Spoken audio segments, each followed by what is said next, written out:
Hey, it's Josie, and thank you so much for stopping by my channel. Today, I want to talk about the things that people don't think about doing when they are going through crazy stuff in life. Like when they can't find a job, when they can't find a boyfriend, girlfriend, whatever the case may be. When you are not achieving your goals, when you're having all of these obstacles, which that's going to happen either way. It doesn't matter what you try to do before. They're there for a reason. But this whole purpose of this video is to look at some of the things that you don't generally hear about when someone is trying to tell you how to, or show you how to overcome your obstacles, or how to be victorious. Okay. This is seriously gonna be one of those situations where it's like on the Matrix with the Oracle. Okay, because again, sometimes you have to go do something that's completely unrelated in order to get whatever it is that you want. I want y'all to understand that, okay? Not everybody works the same. Some people thrive in chaos. Some people thrive in organization.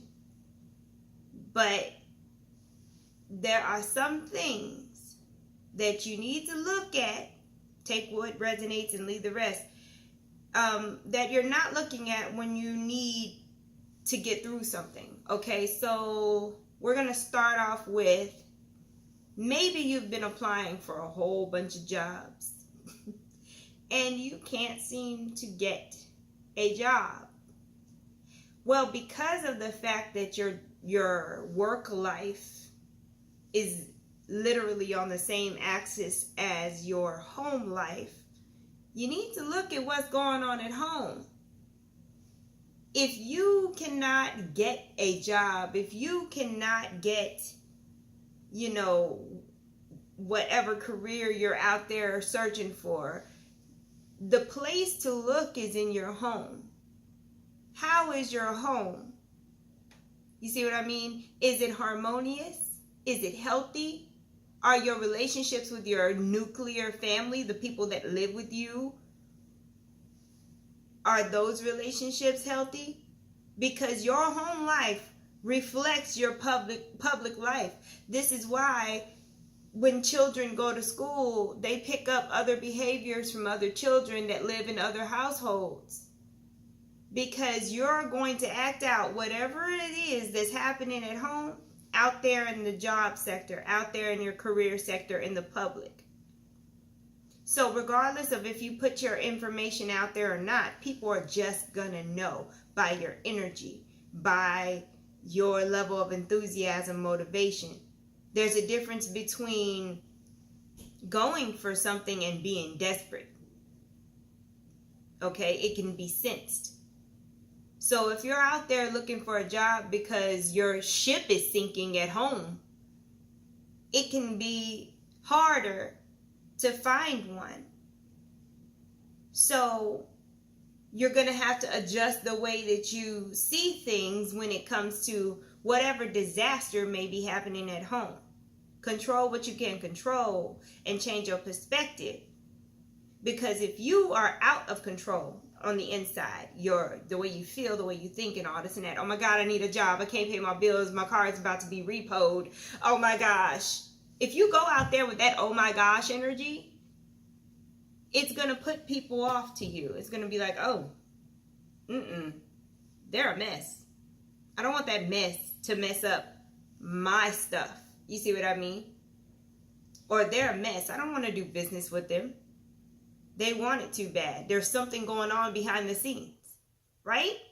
But if you focus on your home and control what you have control over, yes, your car may be repoed soon. Yes, you're late on your light bill and all this and that. But what you do control is how you react to it.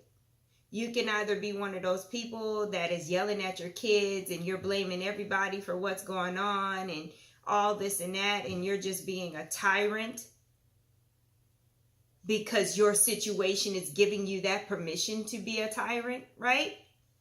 I can't pay the bills, blah, blah, blah, get off my back. I don't have time for that right now. I got to find a job. So you're no longer loving your wife because you're under this pressure. You're no longer spending time with your children. You're no longer nurturing because this has taken priority out there. And what's happening is you're hurting your home situation because you cannot let go of what you can control. So in these situations, your tools are to not ignore your family, to not ignore any of the needs of your home. Okay? If you don't have the money, you have the energy. Okay? If you don't have the skill, you know how to ask questions and you know how to ask for help. So, scenario, you're so worried about getting a job. You're so worried about, things being taken away from you, things just being a hot mess or getting worse, snowballing, that your kid asks you if they can go to the park. Well, you have to take them to the park. And you're so stressed out and you're so worried about that thing that you cannot control that you decide to tell them, no, we can't go to the park. Are you kidding me right now? You see all the crap that I'm going through. Don't bother me. You're making it seem like your child is kicking you while you're down. I've been there. I know. This is where self-awareness comes in. Some of y'all are doing this and you probably don't even have the awareness of it. Everybody that comes around you, hey, the regular stuff that doesn't cost money, regular stuff that you used to be able to do just fine. Now all of a sudden you're malfunctioning and don't even know how to act, right? You don't have to do anything you don't want to do, but in that moment, ask yourself, why is it that you can't take maybe an hour out of your day to take your child to the park? Why is it that you can't be selfless in that moment and let go of what you can't control? Right? Is it going to hurt you to take a break from your job search? Think about it. And then think about how you reacted. If you just said, no, I don't, if you declined in a loving way, that's one thing. But most people, when they're going through all kind of crazy stuff, they don't decline in a loving way. They don't even try to replace it with something else or tell the person when they can. They just lash out at them. Some parents can be defensive. And they can be like, the child comes, hey, can I go to the park? Did you clean your room? They will try to find any reason to not do what they're doing. And they'll put everything on the child like, oh, well, you didn't do this, this, and this, so you can't go. So they can avoid the conversation completely, right? Or they will be like, can't you see I'm busy, right? Or can't you see this? No, your child can't see that. No, you know what I mean? No, your wife can't see that. What your child and your wife or your husband sees is that you are in pain, that you are in disharmony, and all they want to do is bring you back to harmony. But you can't see it because you're too focused on what you can't control. And you're creating more chaos, right? But what happens if you do choose to take them up on that offer? Let's say you do go to the park. Let's say you do decide to go and sit down at the table and have a meal with your partner. Let's say you put that chaos on hold. And for that 1 hour, you decide to pay attention to your family or to your home in some kind of way, your pet, whatever. You will find that it's healing. You will find that what you're paying attention to is paying attention to you too as well. You're receiving. The life is not being sucked out of you. Okay? What you're paying attention to is love. And you're getting that love back. So therefore, in those moments, you're being healed on some kind of level. And I tell everybody this all the time. Love is an anesthetic. It is an anesthetic, okay? So you're there and you are enjoying time with your loved one. You're having that moment. You're allowing yourself to have that moment, and you're receiving. You're receiving. This is not a situation where I'm talking about somebody coming to you, telling you, oh, can you do this? Can you do that?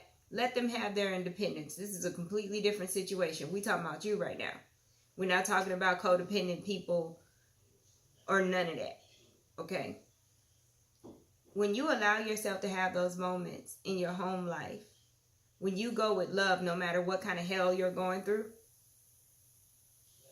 and you do stand in your healthy boundaries to tell other people outside of your home, no, I can't help you move. That's fine. You have the past to do that. No, I don't have the energy for that. But this is what I do have the energy for. My kids, my home, my family, my pets. If you cannot get that job right now, don't sit around and mope. Don't sit around and overly analyze and research and just keep applying. Take your breaks. Because in that break, you're going to see things you didn't see. You're going to see that sink that's been broken for months, that your wife has been complaining about, or your husband has been complaining about. And you're going to be like, oh snap, because I'm here right now, I can see this. I'm usually gone. I'm usually at work, so I never see this. But now I see it, and I can actually do something about it.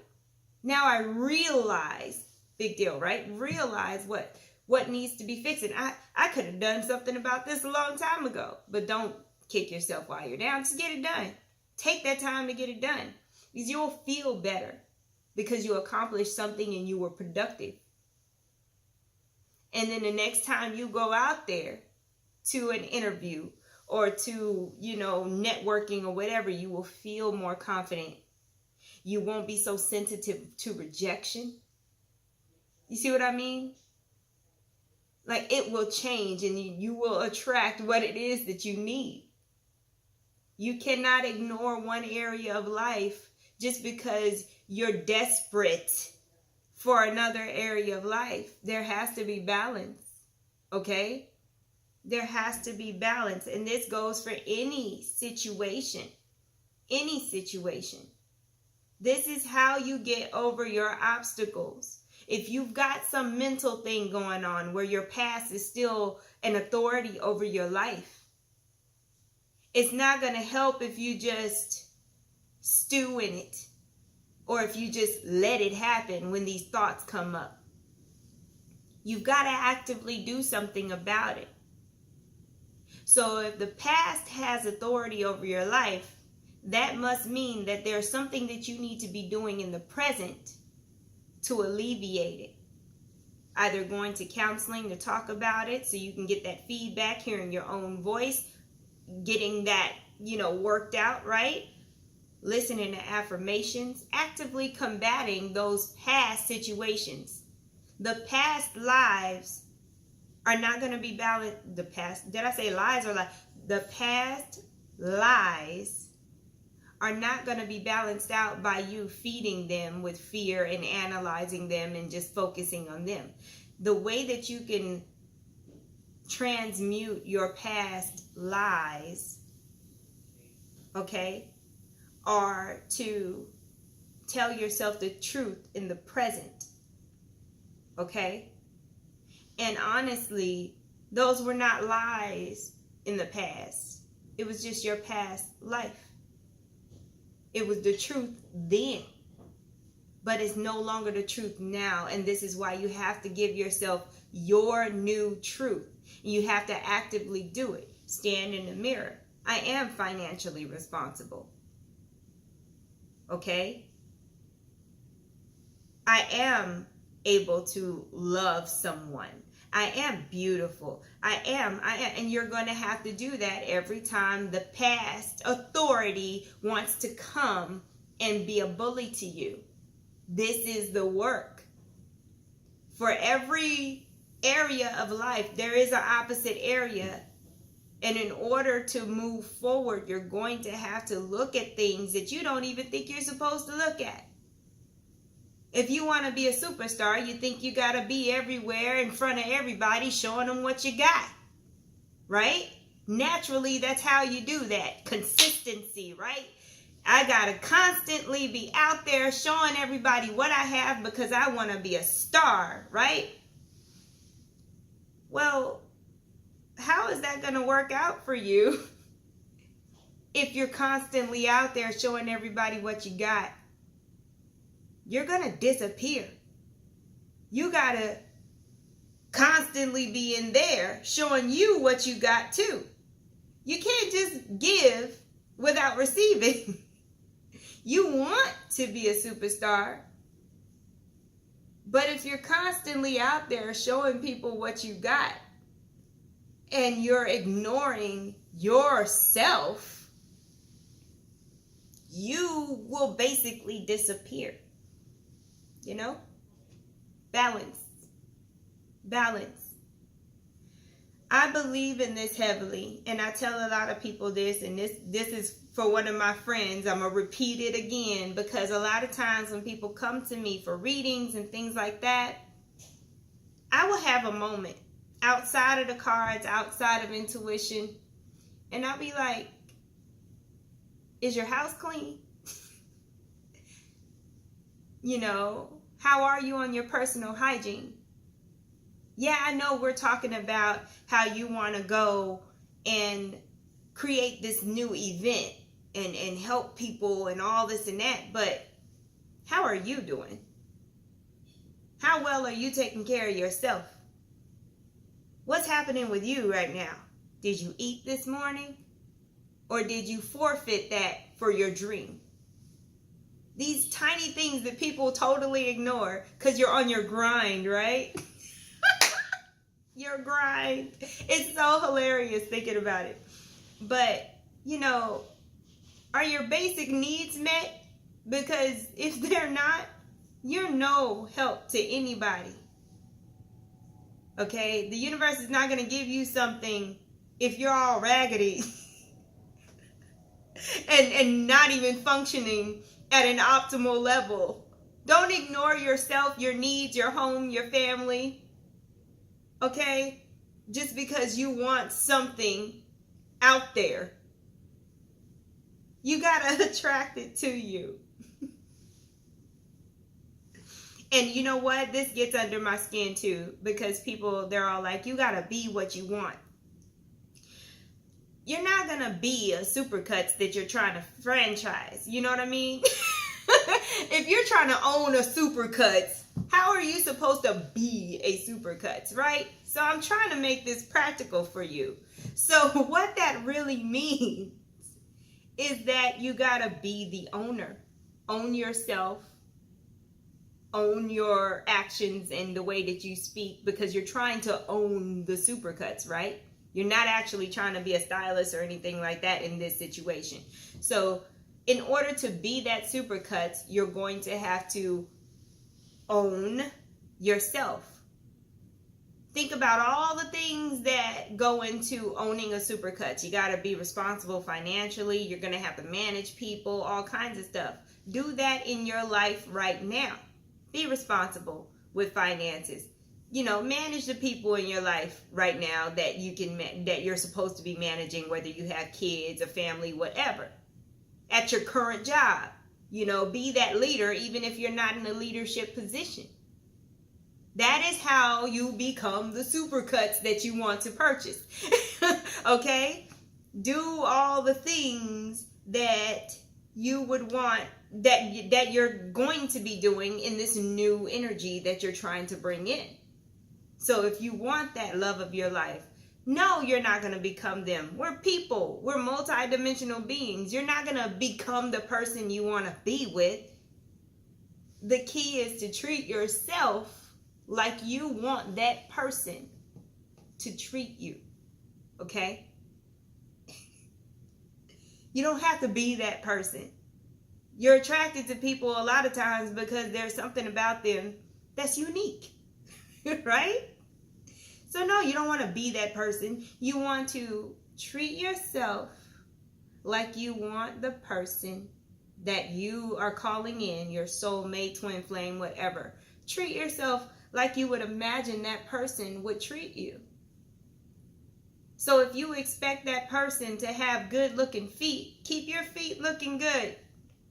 If you're a stickler about personal hygiene, that must mean that you are doing some good personal hygiene too.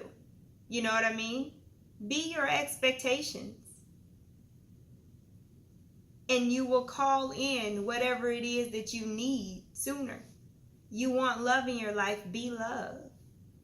React as love would react. You see what I mean? You want mercy in your life, have mercy. Give mercy.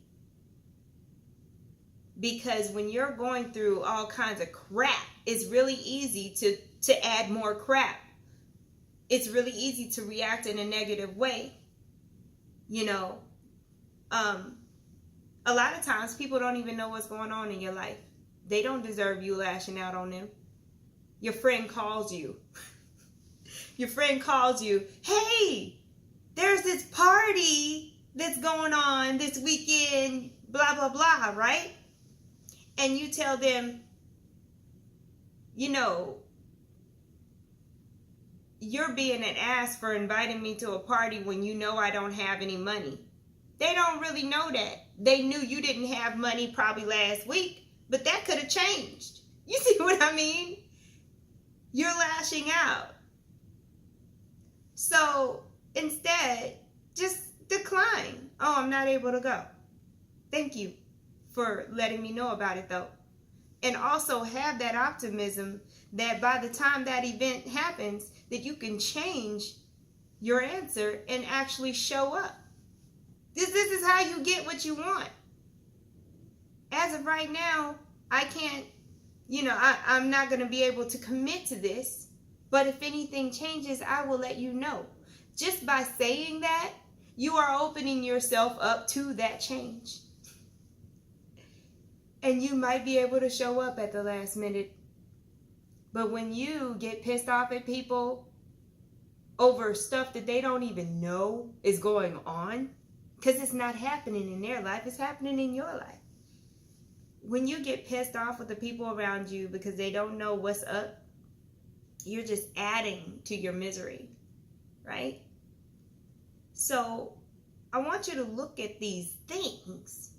Some situations require you to let go. You may want something so badly, but you don't have the room for it, right? There are things that you might have to let go.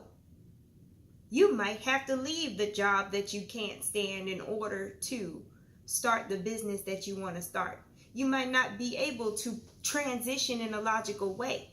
It may take some kind of life-altering situation where you lose your job in order to give you the courage enough to get your butt out there and start that business. Sometimes things are taken away to make room for greatness. Okay? Sometimes horrible things happen. Okay, I lost my job, and for 3 months I haven't been able to find one. What's going on, universe? Well, during that 3 months, you should have been working on your business. Right? Anything you can do, whether you have money or not, writing down ideas, gathering information while you're doing those job interviews or whatnot, right? In those 3 months, a lot of times that you go through a downfall, a tower moment, things are taken away is because you ask for it and you don't even realize it. You ask for it by wishing you were somewhere else, by wishing you were with somebody else, by wishing that things were different within your situation. You ask for it to leave. And then now that it's gone, you're like, whoa, what happened? That is the moment where you're supposed to start working on whatever it is that you do want. Not running back trying to get something that was the same as what you didn't want, right? We can latch on to what's normal and what we're used to, even when we're asking for something different. It's totally normal. We all do it. It's okay. I need y'all to look at these things. It's a practice. Everything we do in life is a practice. There is nothing concrete. Things change. People change. Situations change. Minds change. Get with that. Okay? So yeah, this is my rant on where you should be looking in order to overcome your obstacles. A lot of times, you definitely need to be looking at yourself. Self-awareness is key. It's a big deal. How are you acting? How are you responding? How are you receiving? How are you giving? Right? I'm going to leave y'all with that. Have a beautiful day. And thank you so much for watching, sharing, liking, and subscribing.